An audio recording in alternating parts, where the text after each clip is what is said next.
Hey guys, welcome back to my YouTube channel. This is AT or Richard GTV.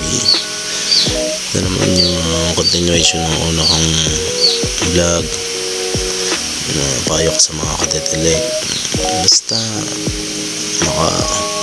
mas maganda makakuha ka na kagad ng PRC license since mahigpit na sa mga money agency. Nag-require na sila ng PRC license. Gaya namin na 20 kami na cadet program, lahat kami PRC license muna bago makapasok. Kasi yung requirement ng mga money agency, kaya points muna din yun kung may PRC license kaagad.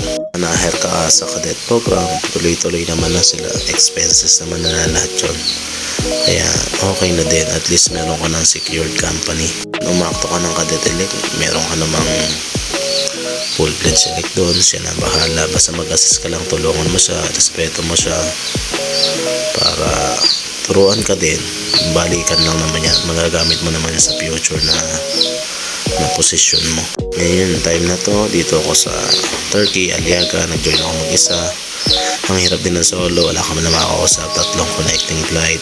Okay lang yan, lagi ko naman na-experience din yan. Sa una lang ang mahirap. Ayun lang guys, please like and subscribe with my YouTube channel AT or Richard GTV para sa maraming video pa na guide ko sa mga newbie na electrician at mga bagong graduate.